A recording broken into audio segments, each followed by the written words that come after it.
allegiance to the flag of the United States of America and to the republic for which it stands, one nation, under God, indivisible, with liberty and justice for all. Madam Clerk, recall roll, please. Mayor Beagle, I'm here. Deputy Mayor Resnick, Present. Councilmember Behrman, Here. Councilmember Gatchel, Here. Councilmember Grunland Fox, here. Councilmember Sharp, Present. Councilmember Smiley, Here. quorum present. Thank you. Changes or additions to the agenda as presented tonight? City Manager Brown? Mayor, I have no changes nor additions. Any from the dais? All right. Next up is the approval of minutes. We've got two sets of minutes to approve tonight. First one is the special city council meeting of July 27th, 2021. So moved. Support. Any discussion? I've got a motion and a second to approve the minutes of the special city council meeting meeting of July 27th, 2021. All those in favor, please signify by saying aye. Aye. Opposed? Motion passes. Second set of minutes to approve tonight is the regular city council meeting of July 27th, 2021. Do I have a motion? So moved. Support. Any discussion? Seeing none, I got a motion and a second to approve the regular city council meeting minutes of July 27th, 2021. All those in favor, please signify by saying aye. Aye. Opposed? We have no correspondence tonight, which leads us to the first call to the public. First call to the rules to the call to the public are as follows. The public shall address the council during the call to the public, which shall be included immediately on the agenda immediately after correspondence and again immediately after new business. The first call to the public immediately after correspondence shall be limited to agenda items only. A person shall not address the council in excess of 5 minutes unless time is extended by a majority vote of the council present. Persons wishing to address the council shall identify themselves and their place of residence and shall state their reasoning for addressing the council, and all comments by the public shall be made directly to the council. Do we have anybody for the first call to the public tonight?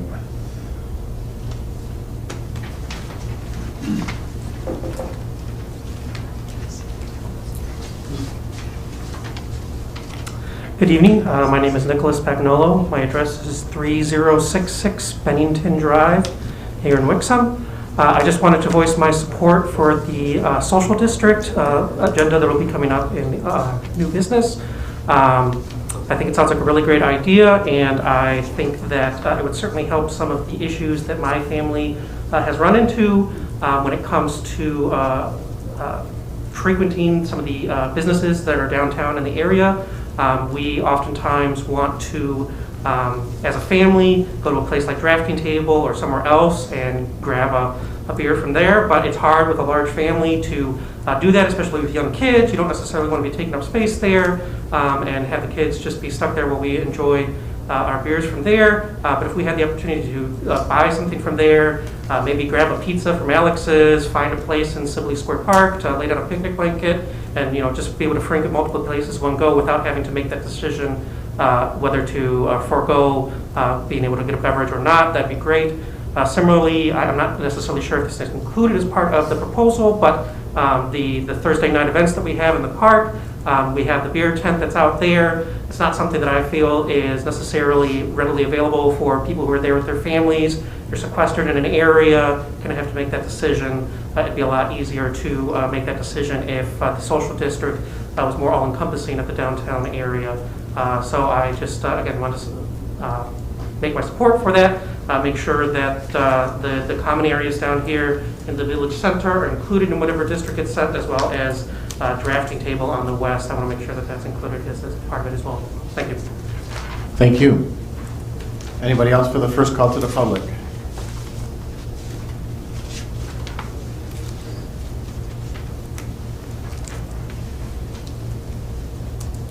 Russ Meredith, 378 Fletcher, here in Wixom. I'm also on the board for the DDA.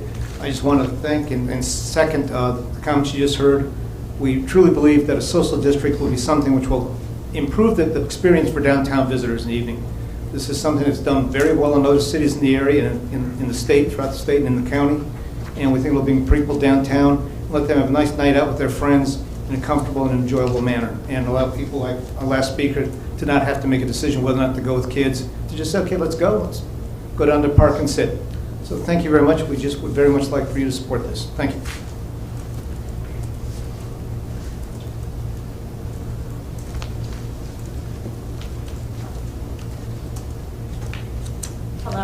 Kristen Resnick.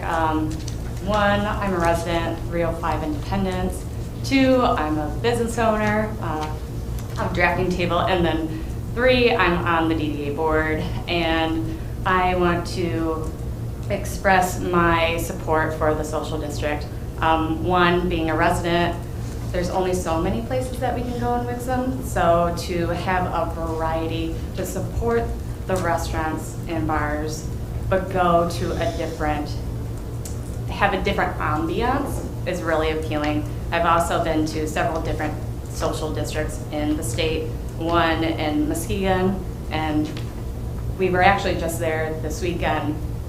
And it was just so pleasant, and it had such a nice vibe to it. And nobody was rowdy. It was people after dinner going for a stroll with a beverage. And then in Bel Air, Michigan, I've experienced that up there, and it's just it creates a nice energy to downtown. And then also, it would benefit my establishment.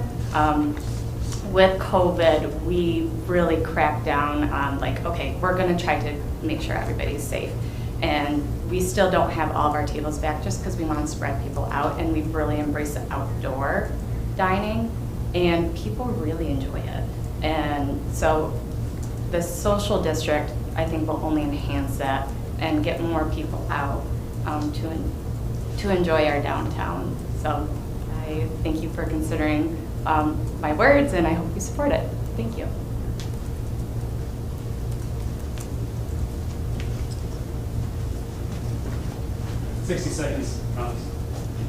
Yeah, my name's Caleb. Actually moved away to 21500 Haggerty Road, Northville. But real quickly about the social district. So I've also done a little bit of in-person research. Actually was research. Going to different social districts, had a little bit of fun too. But something I really noticed that wasn't brought up before was I went to, I think out of all of them, Ferndale was the one that concerned me the most because I was really watching for pedestrians and how they would behave, because there's a split across Woodward, and so much of the frontage of their social district is on high-speed roads. And I was noticing that there was absolutely no concern that emerged for me in looking at people face the businesses, people still had this instinct to be aware of the roadways, and they didn't seem, despite drinking alcohol, to have their judgment in terms of roadside awareness impaired. And that was very surprising to me because I thought there'd be some worries about someone leaning out or whatever. But no, 100% of the people that I saw there, and in every social district, were very conscientious, about their road safety. So that was something that stuck out. And number two, something that stuck out about the social district is, especially because we have a very small square area, where we're providing that nexus of community life for residents that have invested the early, at least part of their family life in our city. And to be able to not have to even expand the square area, do a feature and value add to that area and provide that return for them in their community life. So that was a really neat aspect of this to me as well. So thank you so much for considering.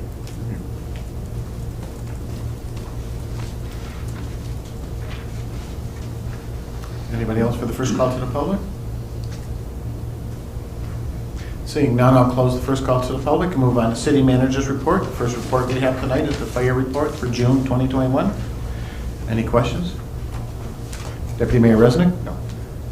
One of the questions I had, thank you, Public Safety Director Moore, for stepping in. I'll try. I don't make any promises, but I'll get an answer if I can. I noticed that there was a considerable increase in the hazardous condition calls. Was that due to down power lines because of the storms, or were there other industrial or other residential issues there? I'll get that answer for you, and I'll have it for Mr. Brown and for council tomorrow. Okay. Hazardous conditions, you said, correct? Yeah, hazardous condition that went from 4 to 11, and just curious if there was a single incident or maybe it was weather related. I'm going to speculate weather, but I want to get you the right answer. Okay. So I'll have that tomorrow morning.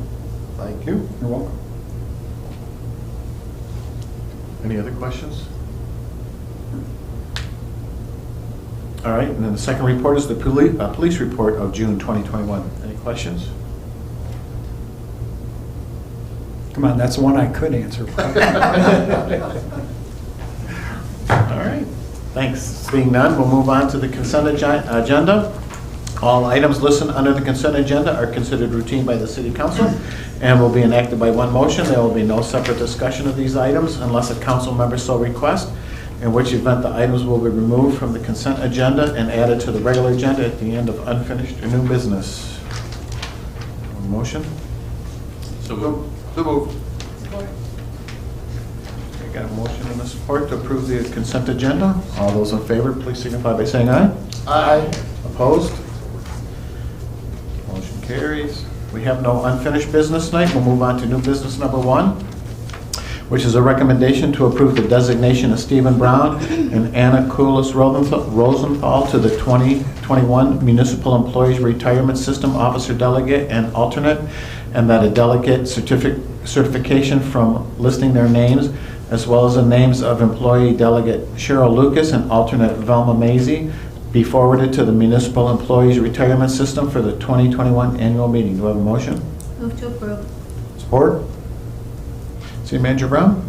Yeah, so this is an annual meeting that takes place and a perfunctory kind of thing that has to be done on a yearly basis. The good news on this front was we actually had an election process this time around where we had multiple employees that were interested in the employee delegate and alternate position. So that was a good sign of interest from the employees.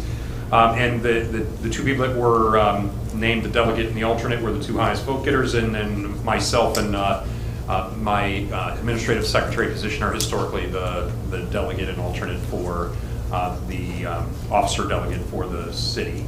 So they would be people that would attend the annual MERS meeting to be held in Grand Rapids this year on October 7th and 8th. And the city will be picking up registration for the delegate plus additional expenses related to travel for those costs, because we want employees to be informed about what's going on with the Municipal Employees Retirement System, which affects their post-employment benefits. So that's essentially what's in play here, and we'd appreciate your support of sending those people and naming those people for those roles. Any questions?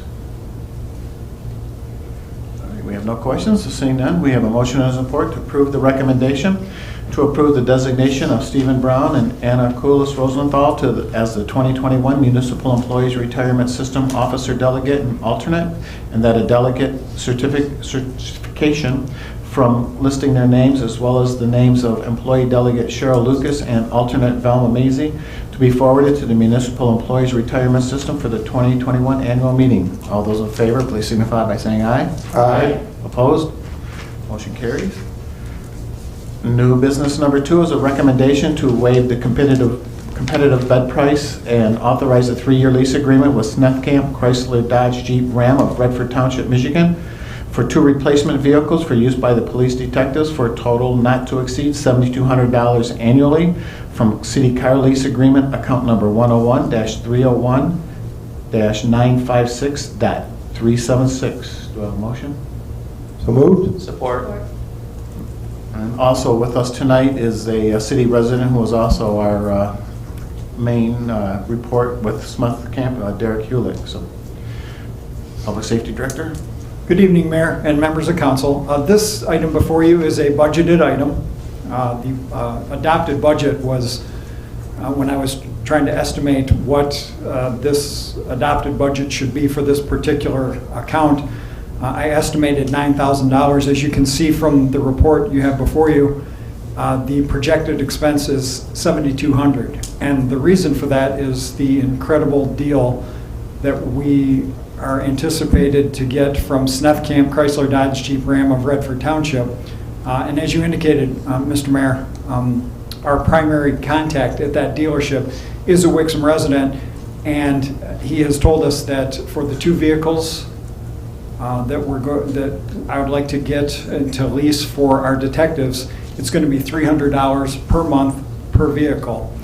And I'll note that price has not increased in 3 years.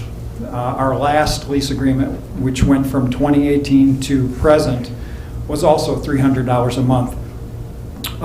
It's for that reason I didn't go out to bid for this. I didn't see a financial benefit to the city to go out to bid when we got such a fantastic price for these lease cars from our existing dealership that we do business with. And we've been extremely satisfied with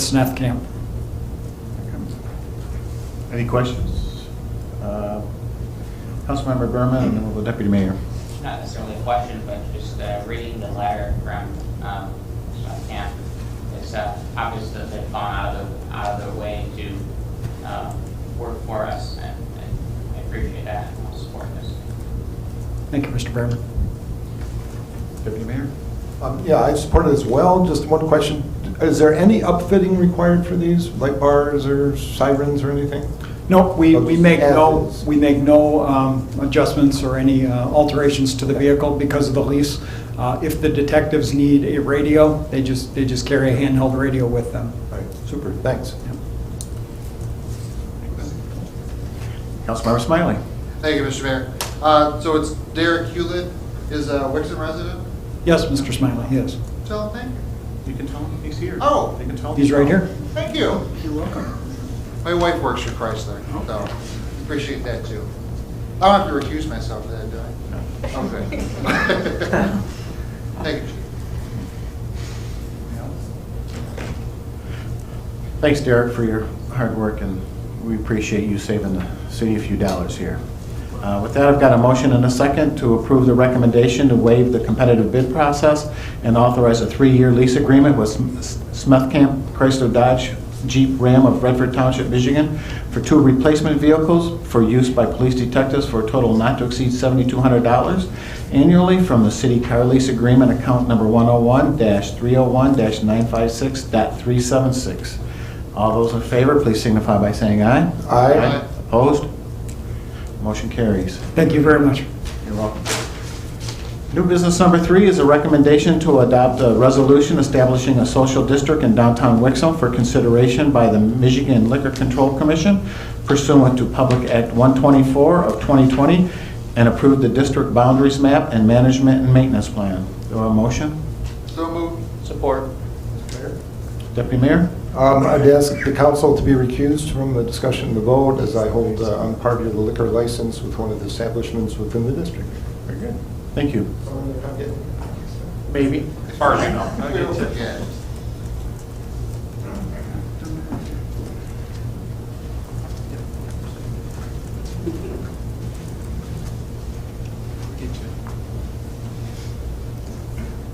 Thank you, Mayor and members of council, for considering this resolution. Hey, Laura, do you want to introduce yourself Oh, I'm first? sorry. That's all right. Laura Cloutier, Wixom DDA Executive Director. The DDA, the City of Wixom, have been partnering in this for this social district.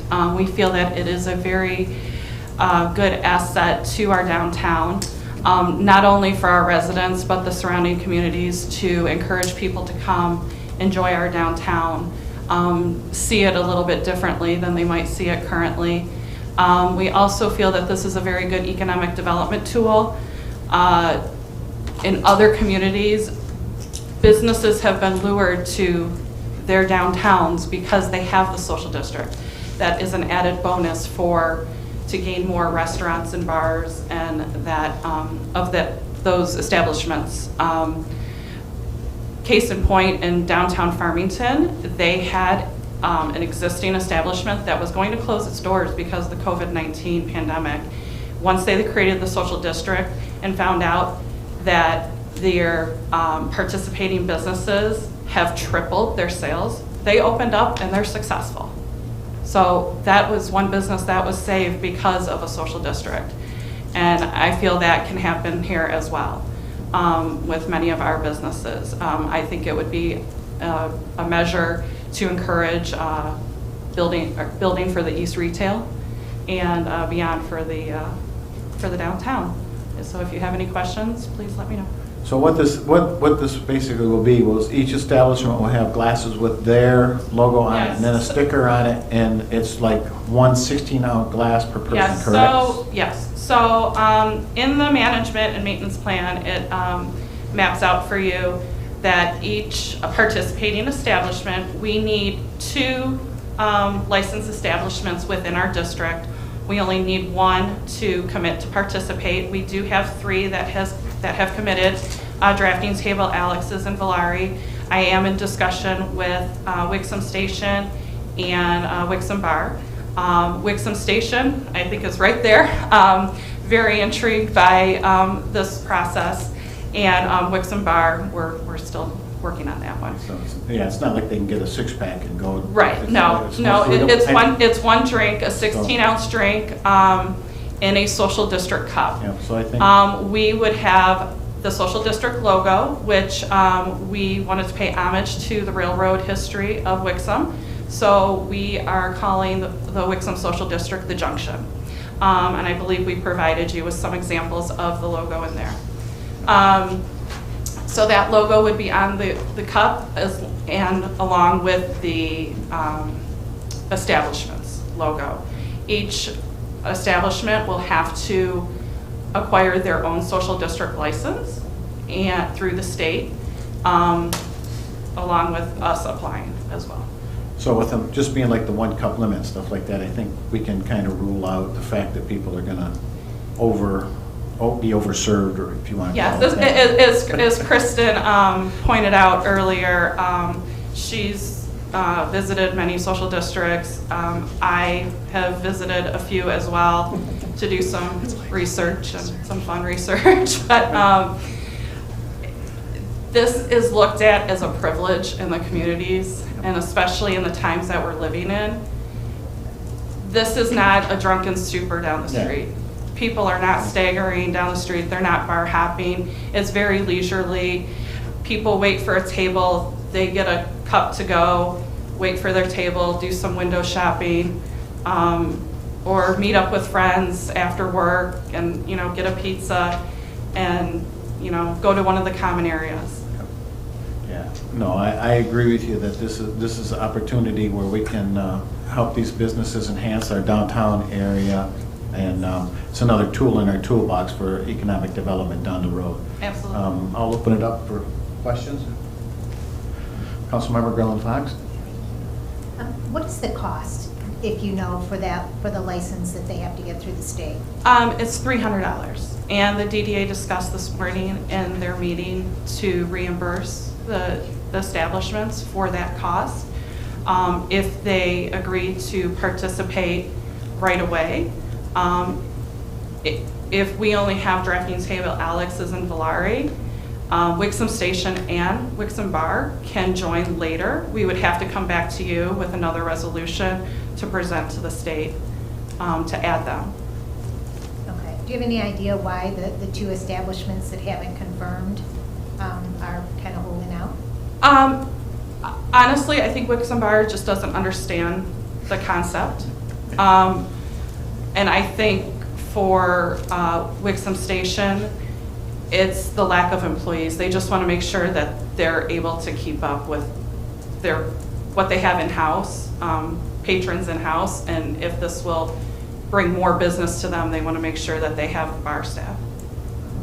Okay. So just so I understand, you would get a cup, a 16-ounce cup with the logo, and you could go to each one of those establishments.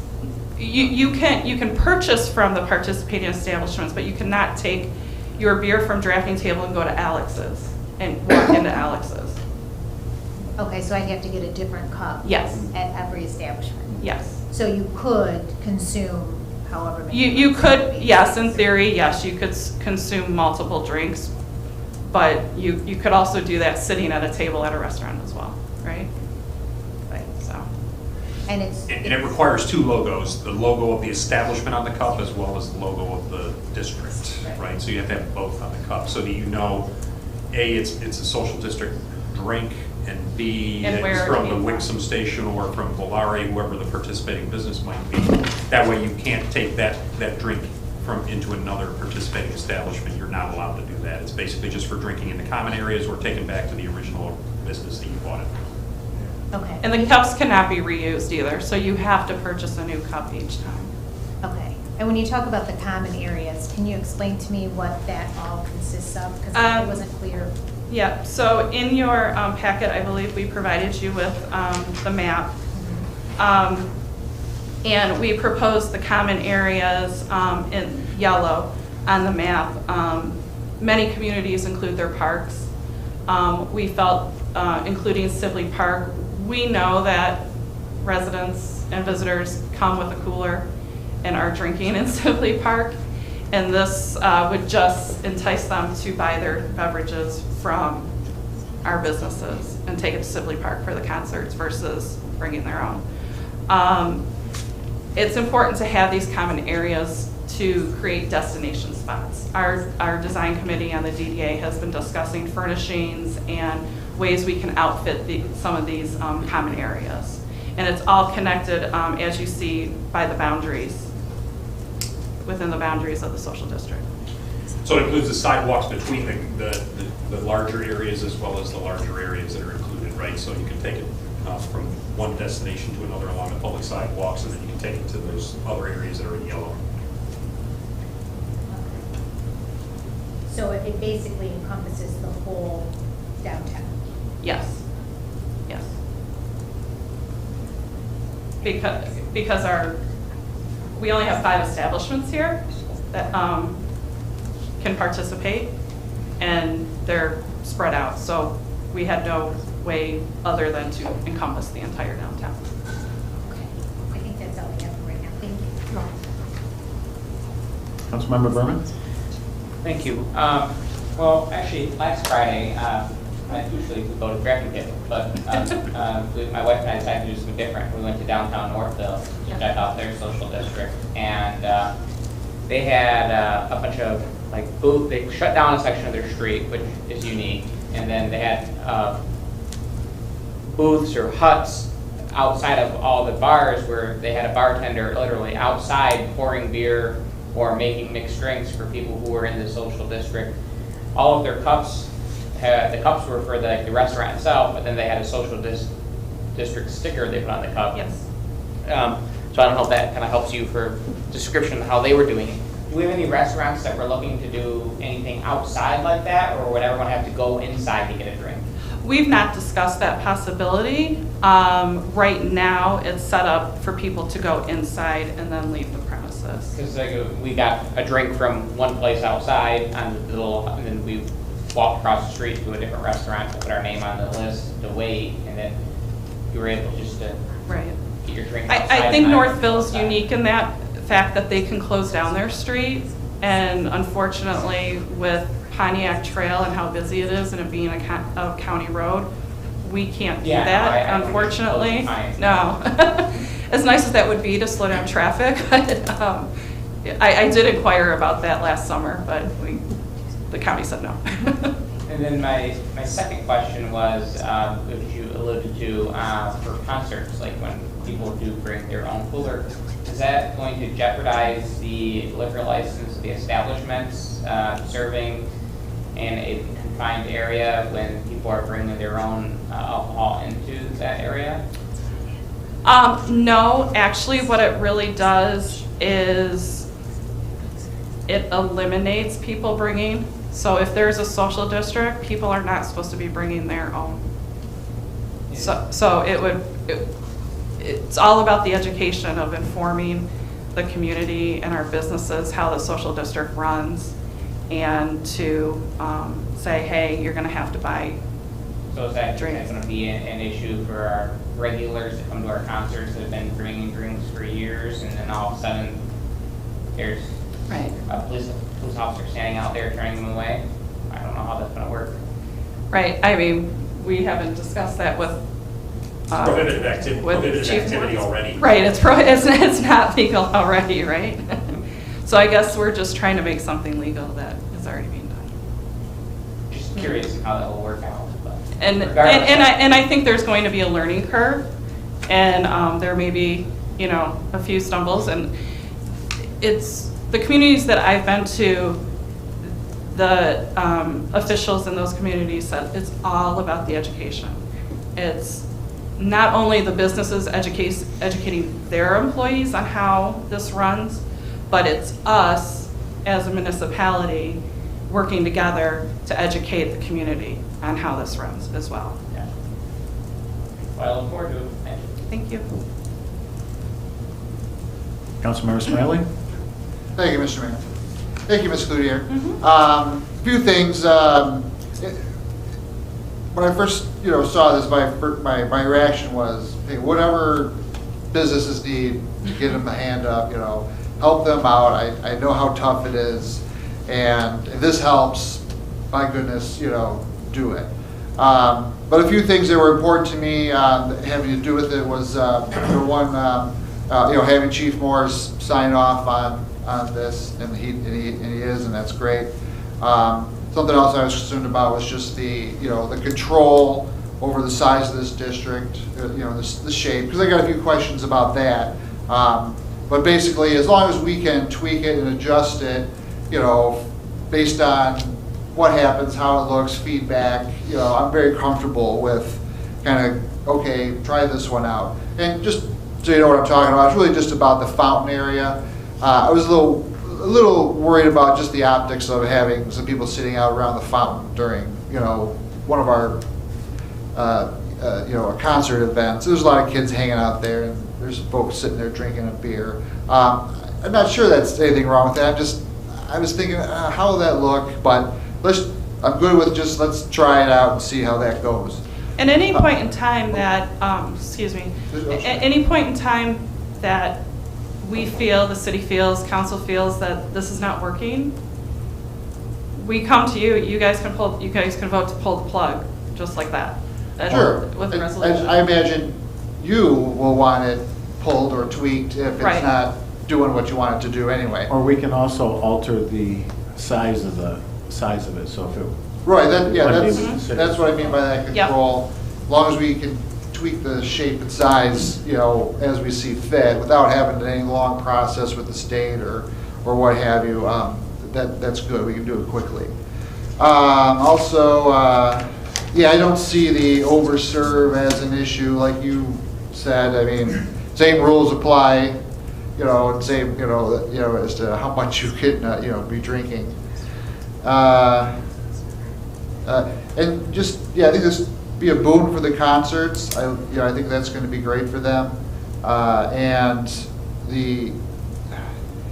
you touched on the word new world. I had a much more, overused term, and that's just the outside the box thinking, Right. But a new world where we have got to, find ways to, make people feel invited, and the outdoor element to, this district, I think, will be very appealing to some. Some won't care. I'm very curious to see how this, helps the downtown and what kind of reaction we get from it. As you can tell, I'm supportive of this. I just wanted to sneak in all my little, things we'll be watching sort of stuff. Right. I think that's everything I wanted to touch on. But thank you. That's it. You're welcome. I just want to also mention that there will be ample signage, and by law, we have to have ample signage throughout the social district with our map, with the participating businesses, with our logo, so people know that they're in the social district. And at the boundary points, please do not leave this area with your drink. The DDA will be purchasing more trash receptacles for the downtown. Sure. And we're working with DPW on a plan for the maintenance of that. Yeah, I'm glad you mentioned that. You provided a lot of, you've thought this through, and you have a very good designer. I think I've told the DDA that before. This stuff looks good, but the sign has a functionality that's very important. So, thanks for reminding us of that. I don't know, speaking of the design, I don't know if you guys picked up on the one item of the logo there is basically like a beverage stain on a coaster. I thought that was pretty slick, so. I like it. That's our favorite one. And nobody out on TV can see this. Yeah, well, we'll have it on, we'll put it on the website soon. We'll get it out there soon, assuming this gets passed tonight. Wait a minute, if we get approval. If we get approval tonight. Councilmember Graham-Sykes. Just to follow up, you were talking about the education and how important that is. Do we have a plan on what this education is going to consist of? It will consist of cards in all the businesses explaining what the social district is, the DDA website, social media. I think, I don't want to speak for the city because I've not coordinated with Steve about this yet, but I think the DDA and the city can coordinate social media posts. Explaining what the social district is to get the word out. Honestly, social media seems to be the best form of communication on this type of these social districts, so. And we have the block party coming up. And then we have the block party coming up that the DDA booths will, assuming this is approved tonight, will pass out information about the upcoming social district. And we would like to have this in place for the October Sip and Stroll Ladies Night Out. That is our goal. And Director Moore?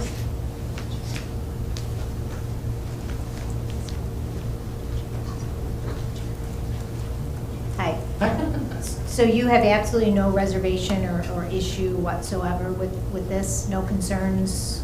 I have no reservations or concerns. I'm part of the Michigan Association of Chiefs of Police forum, email distribution list, and months ago there was a lot of chatter about social districts, and I didn't pay it much mind until Mr. Brown brought it to my attention that this was a possibility in Wixom, so I was able to go back and review some of those posts.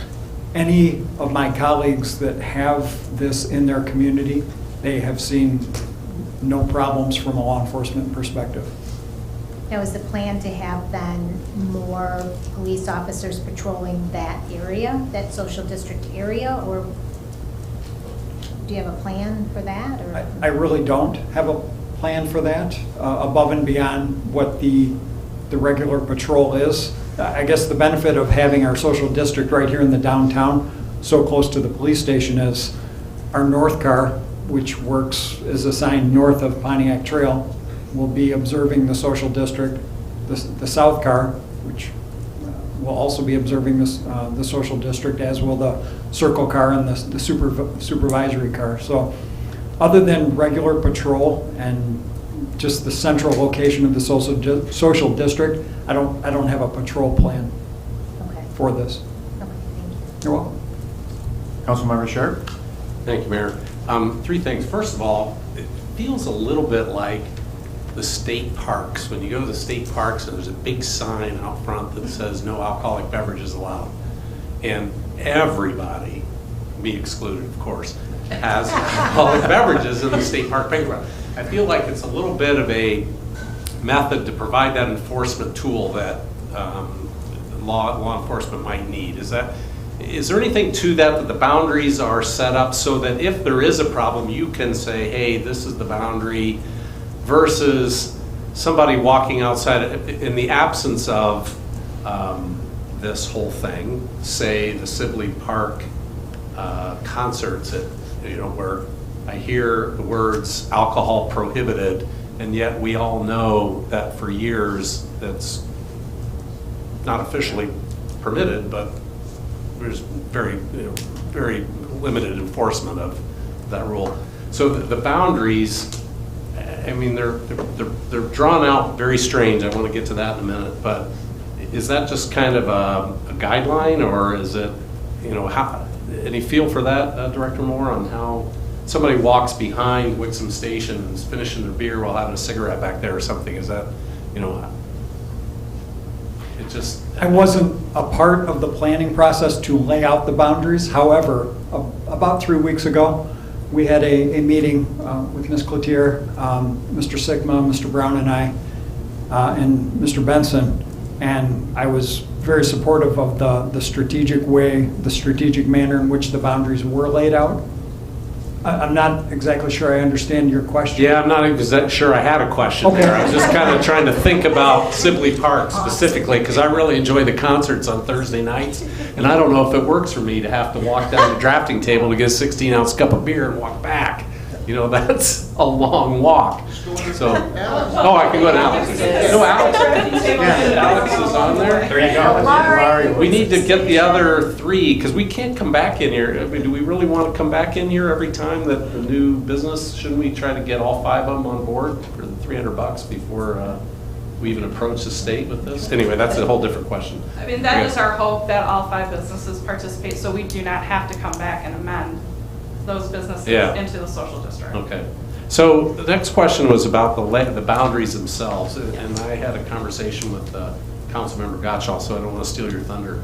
But it feels like the boundaries have eliminated some buildings from participation, and maybe you can help me understand the reasons for that, like where the West Business District there, where Alex's Pizza is, and the old 7-Eleven is specifically cut out from participation, but Alex's and Valari is in the district. And then same thing on the far west end. Excuse me, I'm in trouble with my PDF here. The far west end, where drafting table specifically included, including the space outside drafting table, but the rest of the building is specifically excluded. Because help me understand that. Because we have to identify the participating establishments on the map. Okay. And they have to be included in order to participate in the district, whereas the other businesses do not have liquor licenses, are not selling alcoholic beverages as such, are not part of the common areas, essentially. So that's why they're excluded. If for some reason the location of the liquor licenses change, we'd have to come back in here and redefine the map. Just like if a new restaurant or bar moved into the downtown and they wanted to participate, we would have to go through the amendment process of the map and, and another resolution to the city. So if a new business wants to come in and purchase a liquor license from one of the existing businesses and locate, is that going to be a hindrance to them, or is that maybe a positive for them? Hey, I can look at bringing a large restaurant in and taking up a few storefronts and buying a liquor license from somebody else. And I see it as a positive because I feel it only enhances their business. Being part of the social if district. they feel like they could get it approved through city council. Exactly. All right. Still weird. I mean, Northville is like what? A few square blocks, and we're that same few square blocks stretched out over a mile. Just feels strange, but we are. It is what it is. I think with Northville, with them closing down the Main Street, that helps out. Yeah, we that does. can't do Yeah, that. we can't do So that. that's why we have the odd shape that it is. Many, if you look at other communities and their maps, they're very convoluted as well. It's just not a straight, line because the businesses are all over their downtowns depending on the size of their downtown. Yeah, I've seen business or common areas maps that are inclusive of an alleyway to connect two different areas of businesses, right? Just because that was the way to make that happen. I mean, there's all kinds of interesting map configurations because of the realities of where businesses are located. I was noticing next to Wixom Bar, there's a little alleyway marked on the map, but I don't remember there being one, but I kind of like that idea, a rally in the alley or something. We can have. There's an alley. Yeah. There's an alley.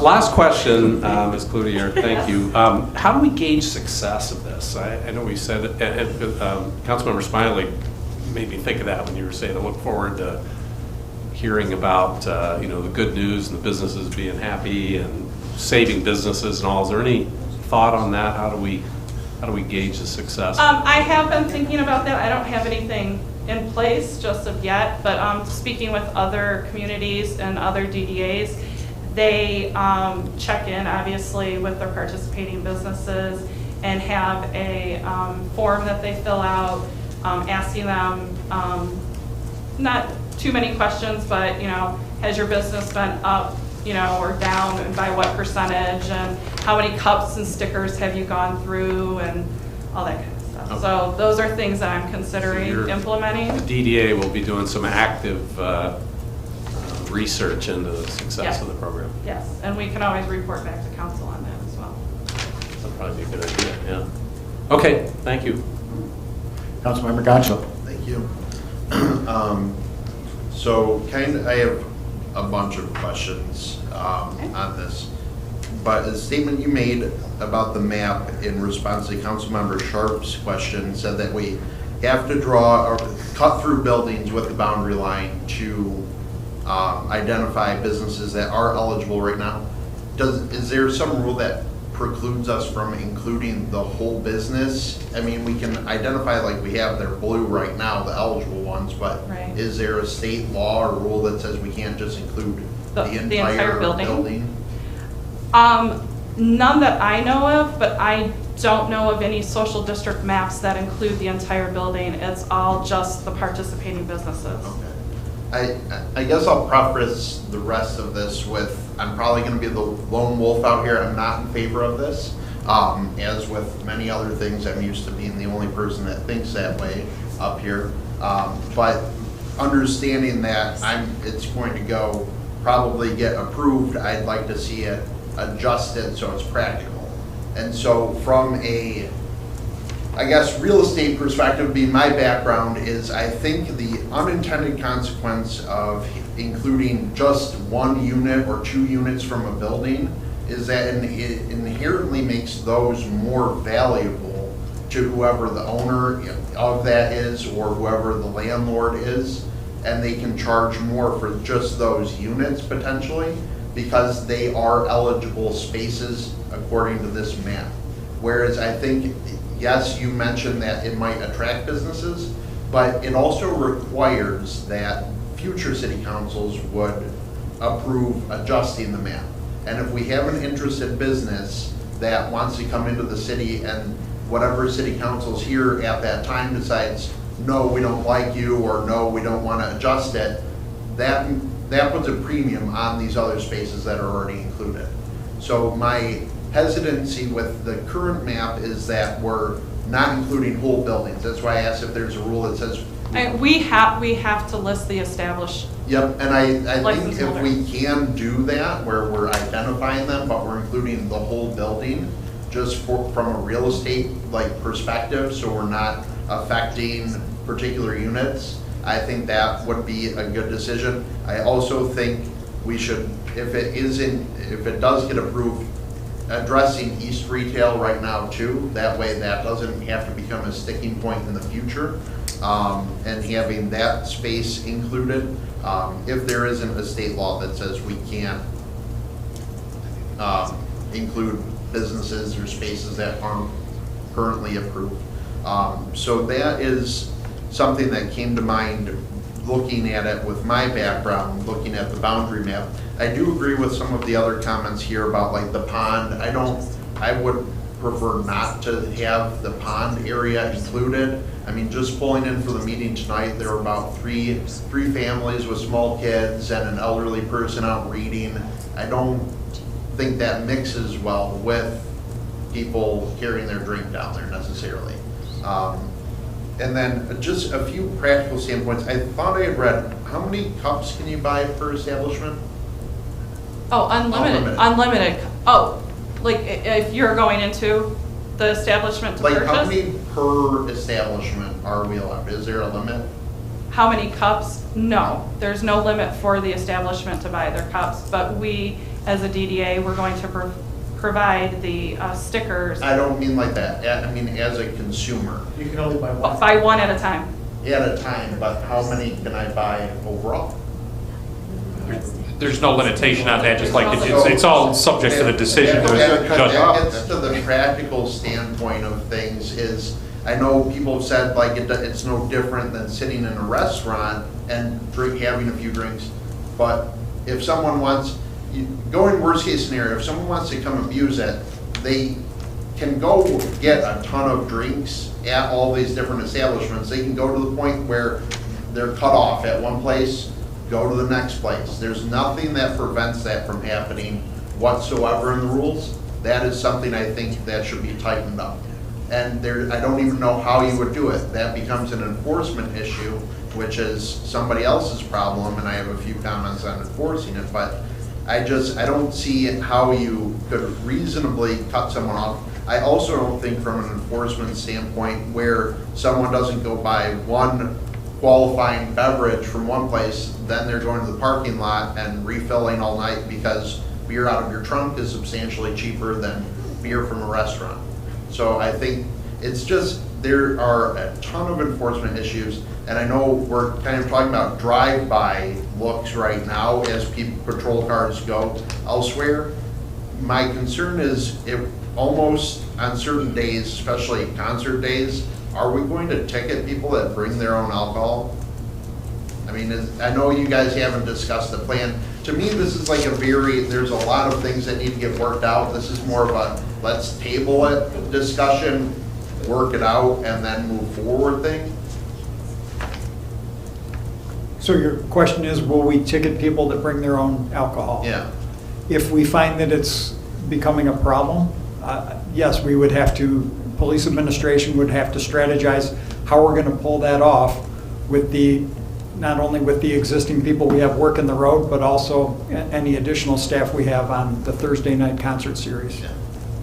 It's just, I know we've been lax with hey, don't bring alcohol, but we're also not going to do anything about it unless you get out of hand situation. So it's just, yes, it's an incentive to visit our businesses, but people aren't going to if they're not forced to. And I don't think, we're such a nice, police force overall. I don't see us honestly ticketing everybody that opens a cooler or pulls a can of something out of a purse or whatever. So it's just, I see some significant growing pains in that respect. And then one question I did have, is there a cap on eligible liquor licenses in the city? What do we have left? I don't think we have. I don't think we have any. We do for the letters escape me right now, but the purchase and take it out. The package License for a convenience store. There are some left for that purpose, but for a restaurant where you actually go in and you sit down and you dine, I believe those are all gone. And the reason I know this is Longhorn Steakhouse recently, that LCC license came before you, and that was purchased through the Michigan Liquor Control Commission through an escrow process from someone else from Traverse City, I believe. Yes.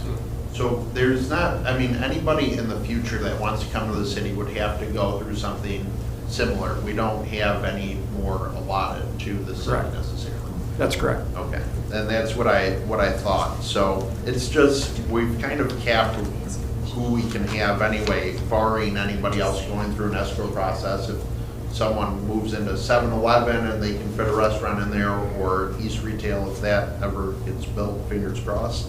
But it's one of those things where going back to this, if future councils want to amend it, I'd rather just do it right the first time. Not to badmouth anyone, but Wixom Station was supposed to be called something else and supposed to be an entirely different restaurant. And there were people on the council at that time that were friends with another business owner in the city that didn't like the idea of having a competing business competing with their friend. And so they had to change their concept, change their name, just jump through hoops to get a liquor license.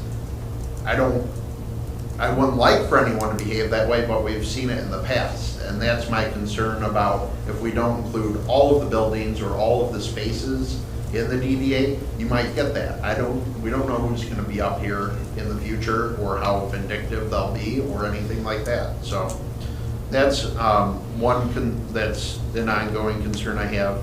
I guess just from, I know the police chief signed off on it, I worry that we might have to dedicate resources down here for policing at certain times instead of patrolling the neighborhoods or business parks, or we'll have to hire additional staff to do it, which we can't really afford to do.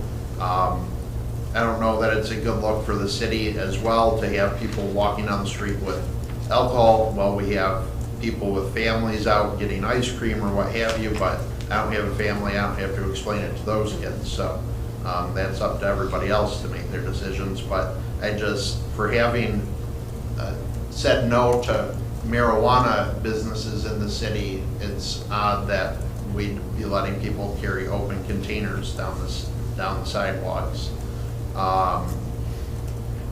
The other thing that came up is, again, a practical thing. Seeing that it's 7 days a week and then 12 p.m. to 10 p.m., can we curtail that at all, ahead of time? That seems like an excessive amount of time. We don't need day drinkers on a Wednesday or Thursday.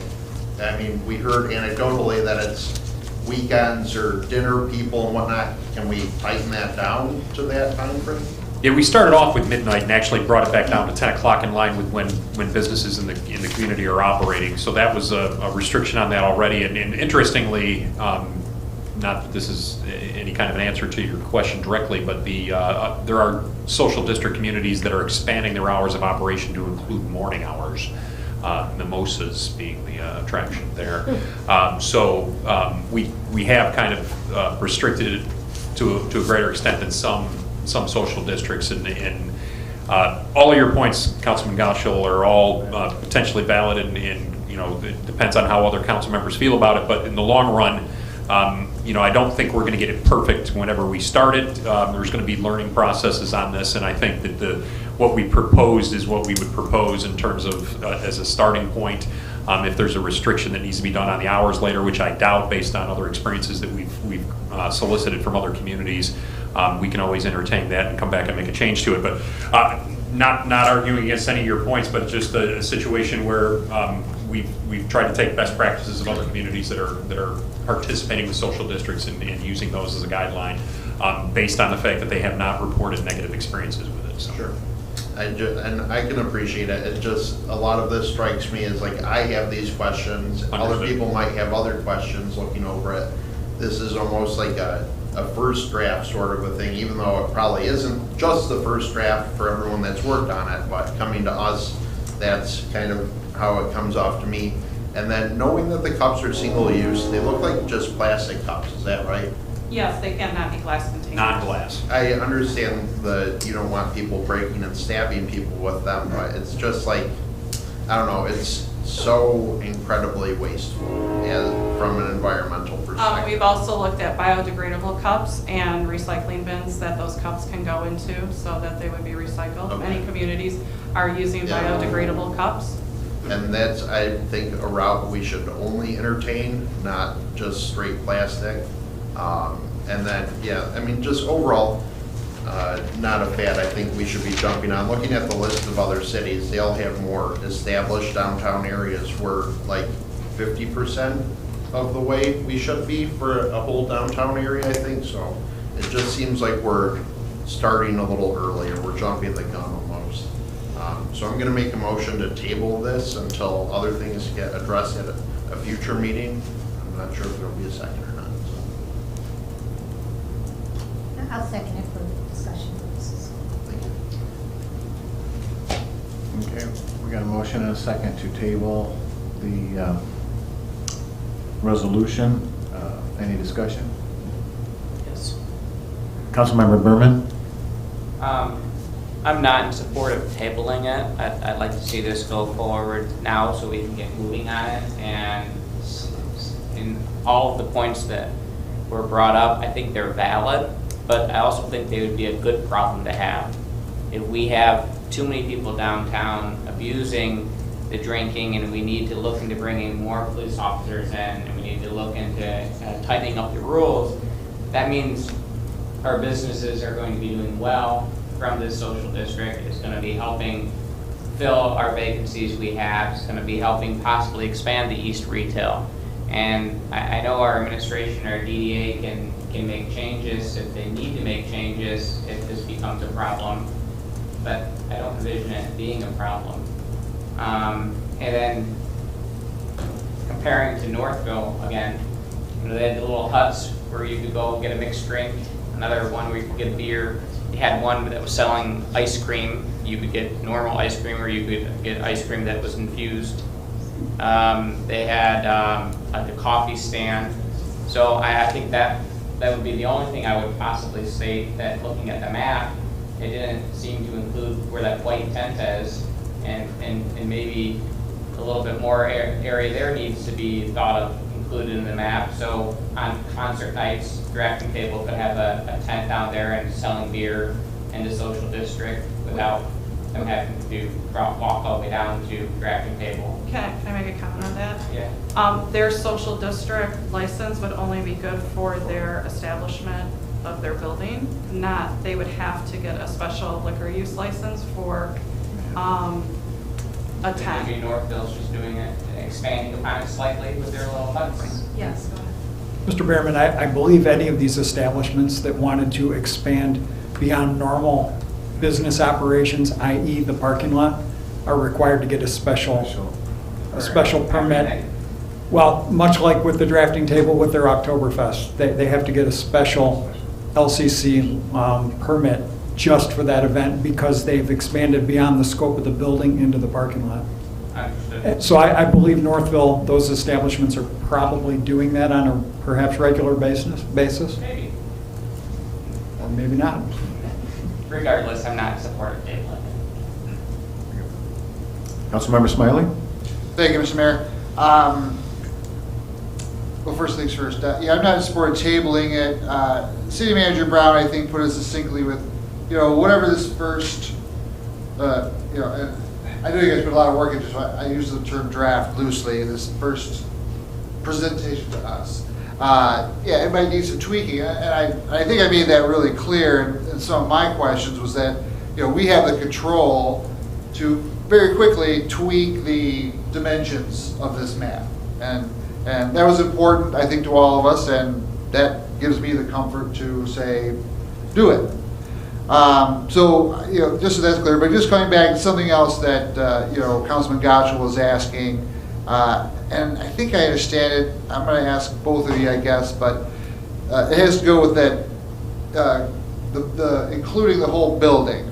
So let's just say that over by the drafting table and that whole strip was included in, and I know not everybody can see this, but everybody there has seen it. Can see, it's not encapsulated in the yellow, but say it was, that doesn't change anything, does it? I mean, I can't take a beer at the drafting table and go into Almeida. And No. drink it, so having it included wouldn't do anything. No, for it anybody. doesn't change anything. Right. And So- honestly, I will do the research. I don't believe we can include the entire building because there are not other established liquor license in those. Right, gotcha. in No, those that makes perfect storefronts. sense.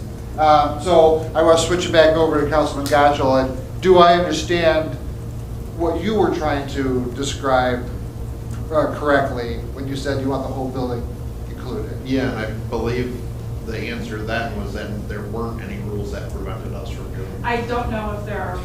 Yeah, so if I can step in, I can't imagine how we can include buildings that don't have a liquor license in the district or in a common area, right? So when you operate a business that does not have a liquor license, you can't have people consuming liquor on your premises, right? Right, So if you don't have a liquor license, you can't be included as a common area, so that's why those buildings are excluded.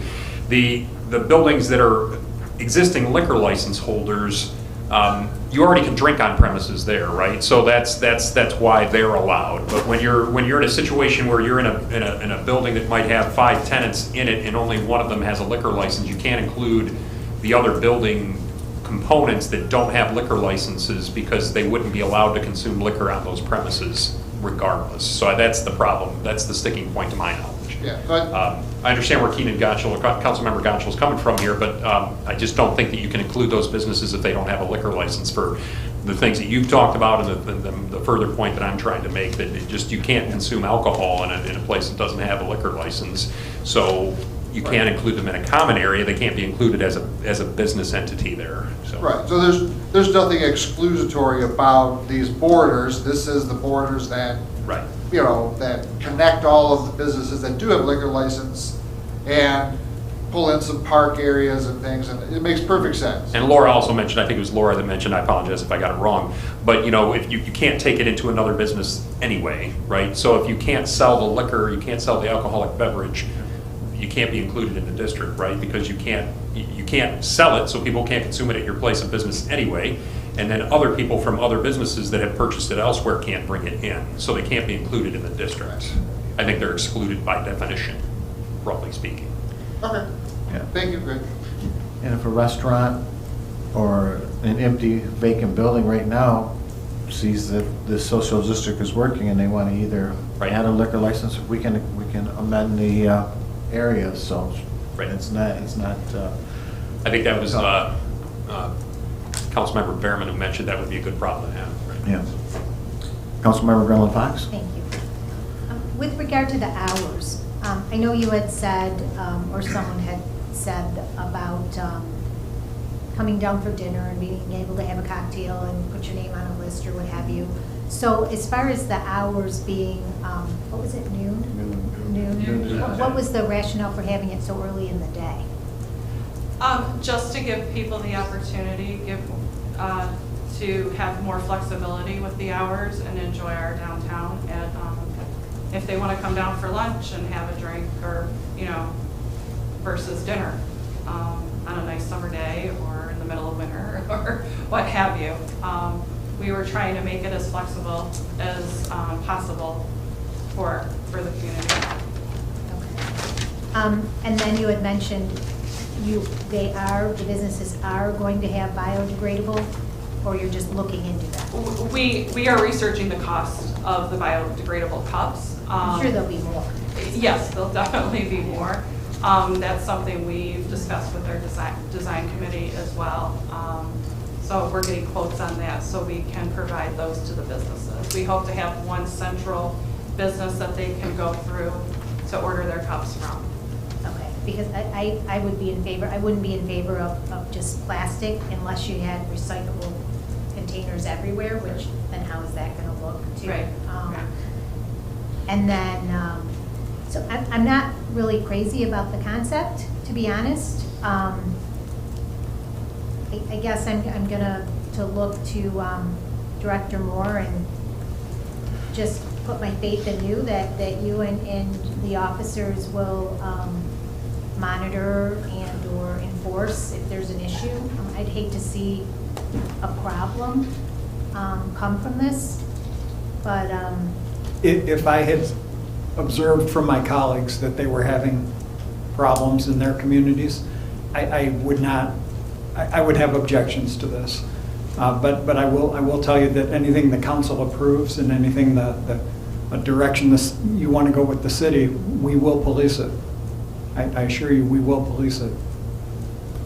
even if it's just at the beginning to see how it all goes, I mean, I don't want to take officers away from the roads and the subdivisions to just focus on people walking around downtown with alcohol. But with that said, I wouldn't want to see any issues either. We have a nice downtown, it's quiet. I shouldn't say quiet, I mean, we don't want it to be quiet, but I mean, it's a nice downtown. I have never been down where I thought it was rowdy or anything like that, and I just hate to see open intoxicants cause an issue. That's my thoughts. Councilmember Gatchel? Thank you. So going back to the city manager's comments about not being able to take drinks into a place that isn't registered, or not being able to drink in there anyway, they can't serve it. It still doesn't mean that the space itself can't be included. I mean, the rules themselves preclude you from taking any alcohol into another establishment. So if that is the rule, that doesn't state that there can't be other spaces that are drawn into this for the sake of making sure we don't have issues down the road with other amendments coming up and not being approved or anything like that. I would appreciate if we would look into that a little bit more, rather than just saying, I don't think we can do this, or try and justify it. I haven't heard, and we don't know, essentially, if there's a law that says you can't do that. We don't know. So I think that is worth looking into. And then just kind of going back to the good problem to have comments, there is no necessary or no given draw of this. I don't essentially see that you're going to have a bunch of new people coming from all over the place just because Wixom lets you drink on the sidewalks anymore. And so it's not a good problem to have, in my mind, that we have belligerent people or people that have to meet with law enforcement for some reason. That doesn't mean necessarily we have more people downtown. We could just be allowing people that were problem people to begin with, that were a problem for a particular restaurant or establishment, to now become a problem out on the sidewalk. So I don't think those things go hand in hand necessarily, but I guess we'll see how it plays out. Director Moore, I don't know if you have the answer to this, but if we, I'm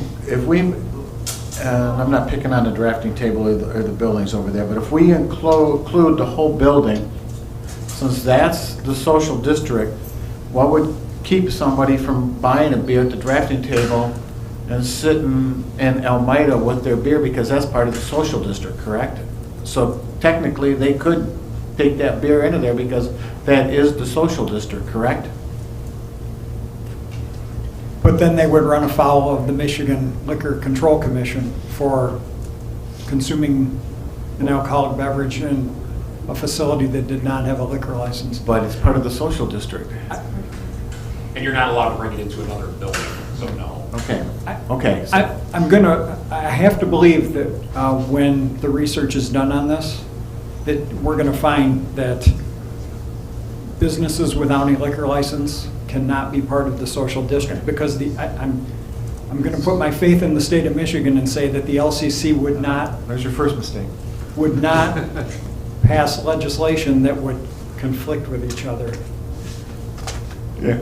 I'm going out on a limb there. But Now, like I said earlier, I am supportive of this. My only concern is the fountain area, and if we find that families are finding it offensive, that people are drinking there now, with one motion in 5 minutes, we can take care of that. So I don't think that's going to be a big issue. So, Councilmember Berman? I was just saying, for informational purposes, it looks like Farmington, Northville, their maps are very similar to the map that was presented to us. It's just defining the outdoor common areas and the establishments that you can drink in. Saugatuck, Ferndale, their maps are more kind of like what you were asking for, where it shows the entire building, but it outlines which establishments inside the building. So, I mean, looking at the comparisons out there, we could probably do the map either way you want, but I think the idea of not having people walking into Backyard Coney with a beer saying, no, I can drink this now because I'm on the map, we're probably better off not having Backyard Coney on the map. Yeah. if council decided to go in that direction and be more inclusive with this map, obviously the management at Backyard Coney is going to call the Wixom Police Department and say, can you please do something about the gentleman drinking the beer with his bacon and eggs? And then we'll have to go and address it, and we will. Right. Yeah, I think it creates problems if you do that. Not fully understanding how a different district was drawn with those kind of businesses included. I just can't understand to what end and what is going to be accomplished other than difficulties. So bottom line is city staff, DDA staff is recommending the boundaries as drawn.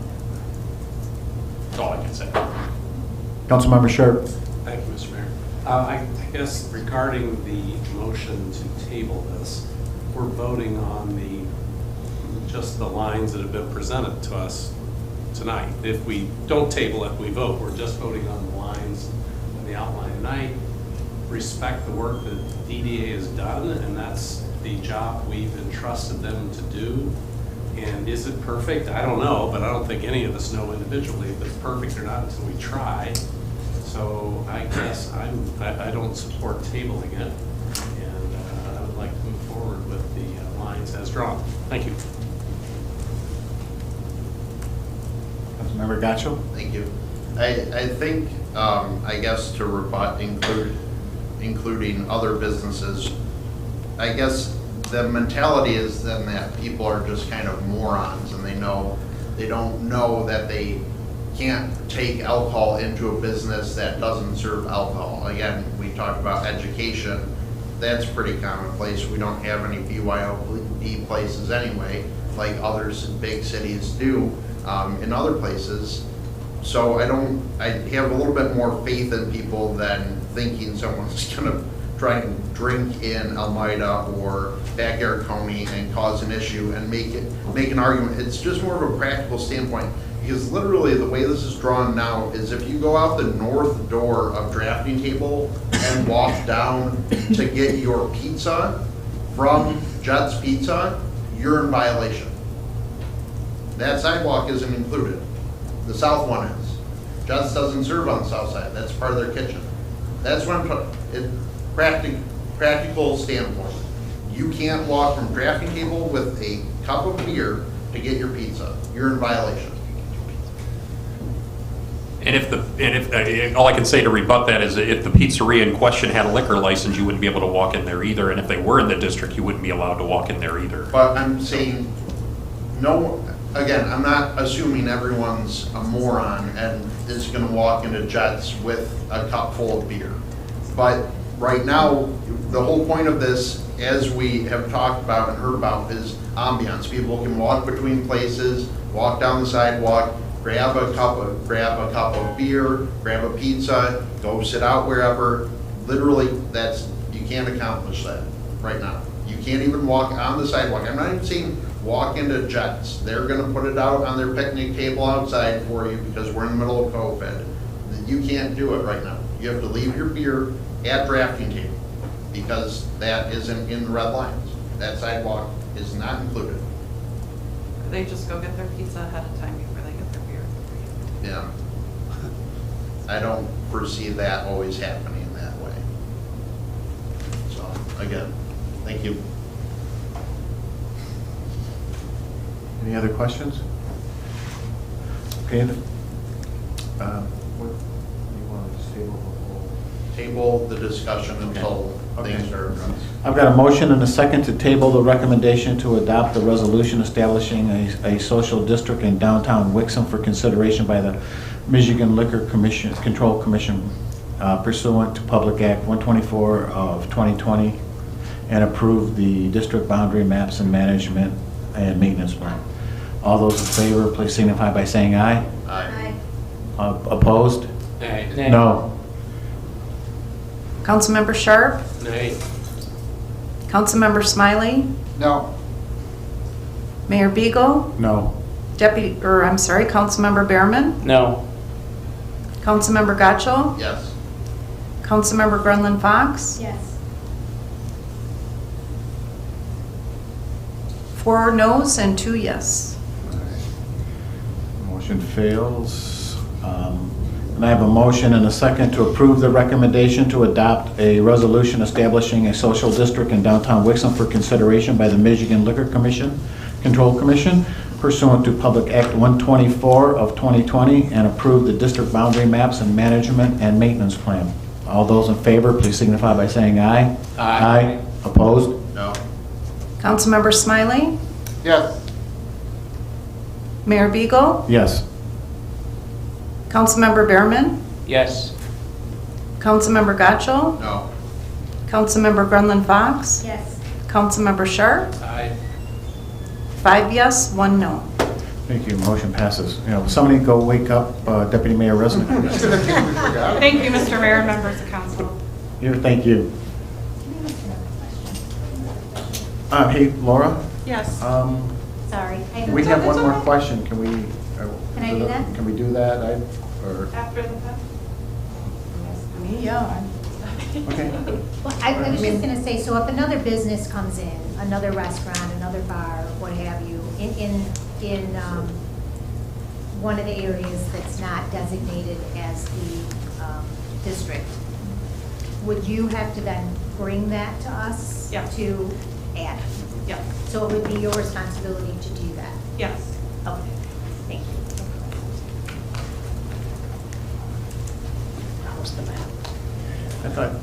I thought you'd bring us all back Dairy Queen or something. There was a filibuster going on. You didn't know he had time to go to Dairy Queen, he would have. Wow.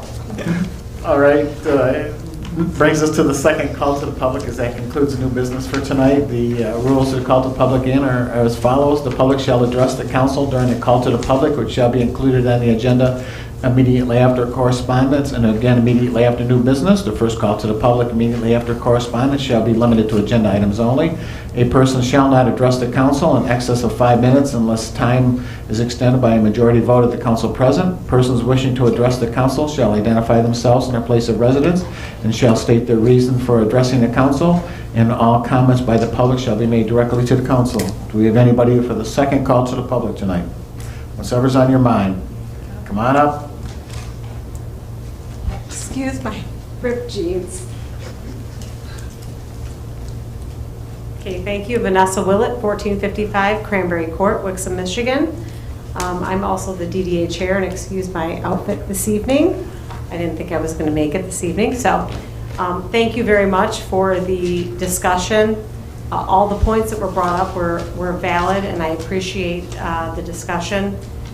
I think that we are trying, as the city and the DDA, to bring in more residents more often and more people from outside, whether they work here, live here, or come here to visit to the downtown. I think the social district will bring that and bring more activity downtown. And I think that if folks want to be belligerent and drunk, they're going to be that regardless of where they live. And I don't think we have that kind of community. I don't. So I believe that everyone will respect that, like they do at the concert series and other events that go on. I think we have a good community, and I think they will respect us. I think as businesses come in, that they will, if they inquire about having a liquor license or want to be part of this program, they will be. And I think as far as the real estate value, to your point, I agree. We as the DDA want more revenue downtown, right? We want more businesses. I think it's an add-in to bringing more businesses downtown, having a social district where you'll get more traffic flow. So thank you very much. Appreciate it, and have a great evening. And great to see you, Councilmember Smiley, walking with the dog today. That was you, okay. Yes. So thank you very much. Thank you. Anybody else for the second call to the public? All right, seeing none, I'm going to close the second call to the public and move on to City Manager's comments. City Manager Brown? Thank you, Your Honor. I've got just the follow-up items that were listed in my City Manager update that I provided. Some of the stuff was provided in prior emails to Council, including the Pacer graph on the millage rates, and then the Planning Commission minutes issued, the response that was brought up by Councilmember Sharp. I hopefully clarified that. The YouTube data request was provided with reports there with views and other information related to our YouTube channel. Some interesting information in there. If you have any questions on that, I encourage you to talk to me whenever you feel like it. Could be tonight, could be individually, whatever your interest would be. The virtual tree lighting ceremony, I will note, is the largest single view count at 501. So that was something that was interesting to see. Santa and Christmas tree lighting is always a draw, apparently, so he did pretty well. So those are the things that I provided for this. And the other thing that I wanted to make mention of tonight is my Assistant City Manager and Director of Economic Development, Drew Benson, is normally attending council meetings. This was an important one for him to want to be at as well with the social district, because he was intricately involved with all of the work that was done there with Laura Coutier and myself, as well as other members of the city team and the DDA. But unfortunately, no, make that fortunately, he was not able to attend tonight because he's attending an event wherein he was recognized as one of the top 40 under 40 for Oakland County. It was delayed because of the pandemic, and that's happening tonight. So he had another engagement that was requiring his attention, and I wanted to make mention of it and congratulate him for that award. Very nice honor for him, and we're pleased to have him on our team, and it's working out swimmingly with us. And that 40 under 40 honor is something that was very pleasing to me to see, and I'll have to ask Drew about it tomorrow morning, see how it went, because I wasn't able to attend because of our council meeting tonight. So those are the only two things that I want to mention tonight. Thank you, sir. You're welcome. Council comments. Councilmember Berman. My only comment is congratulations to Drew, and my children enjoyed the touch a truck or whatever it was with the concerts last week, where they got to get in the fire truck and get in the cop car and climb up into the dump truck. So that was nice to see, and something different than them going and bouncing in those bounce houses, for them to see our vehicles. Thank you for that. Councilmember Gotchel. Thank you. Want to also congratulate the Assistant City Manager on his award, even though it sounds like it's a year late, and he wasn't with us yet. Also want to thank the city clerk and all the other city staff that worked on getting the ballot question approved by the state into the county as quickly as you did. That way that can be on the ballot in November for folks to vote on. And then something that I wanted to bring up is, since I drive by the building nearly every day, is back when we were addressing the tax abatement request for the Blue Water building, they had said they were going to be putting in additional glass to make it an aesthetically pleasing building, since it isn't currently. And so I was wondering if there was any way to check on when that's going to happen, since it seems like they're settled in now. And then there's also wires hanging from above, like where a light would go or where signs would go, and they're just kind of, they've been hanging there for a while, so I'm not sure if we can find out what's going to happen with that, but I would appreciate that. Thank you. The first one, I'll get back to you. The second one, they are planning to add a sign to the building. I'm not sure why it hasn't gone up as of yet. Maybe they're having contractor difficulties. I'm not sure, but Okay. the intent was to put a sign up on the building there. Okay, thank you. Yep. Councilmember Grandland Fox? Thank you. I too would like to congratulate Drew on his award and recognition. And then I will not be at the next council meeting, so I just wanted to wish all the kids and the parents a happy first day, happy and safe first day of school. Councilmember Sharp? Thank you, Mayor. One, thank you to the DDA and all your hard volunteer work to put that together. I know there was just a lot of behind-the-scenes discussions and a good presentation tonight, and it'll be an evolving process, I think. And as Mayor Beagle said, if something comes up that we need to change, we can change it. We're happy to work with you on those things. And I also wanted to, I know that Chief Roberts is not able to be with us tonight, but I wanted to thank Fire Chief Roberts for his kind tour he gave me following Camp 911 on July 30th.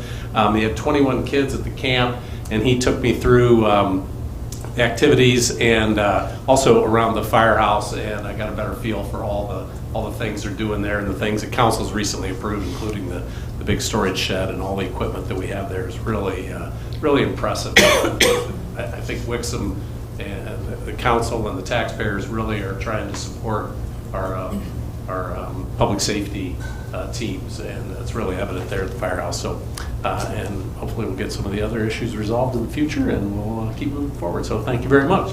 You're welcome. Councilmember Smiley? Thank you, Mayor Beagle. I also want to thank staff for squeezing that charter amendment in. I know we didn't give you a whole lot of time to make it happen, and you did. So wonderful, thank you.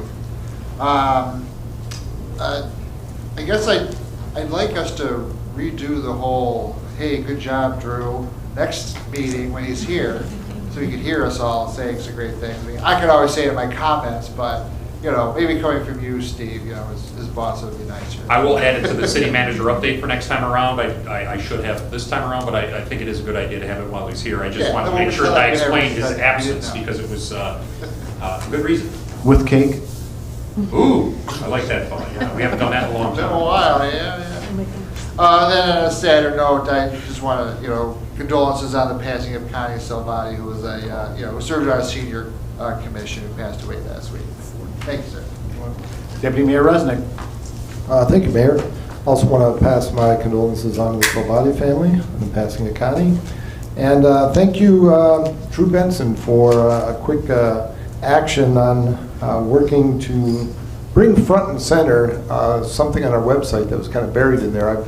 I received calls from several residents or just chit-chat at concert series about how a lot of our new young homeowners are surprised once they find out, oh, I have to have a permit for that. I'm just replacing a deck, or I'm putting in a hot tub in my backyard, and surprised by the amount of fees because they need a building permit, an electrical permit. But Drew took quick action on it when I sent him an email last week, and he's working to bring that information in a very summarized form, front and center on the website, so new residents can go there and say, oh, I'm putting in a hot tub, what do I need? How much it's going to cost, and set the expectations. So thank you.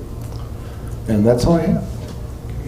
And my condolences to the Salvani family, and congratulations to Drew on his 40 under 41 award. And with that, do I have a motion to adjourn? So move. All those in favor, please signify by saying aye. Aye. All opposed? Thank you, everybody. Have a great night.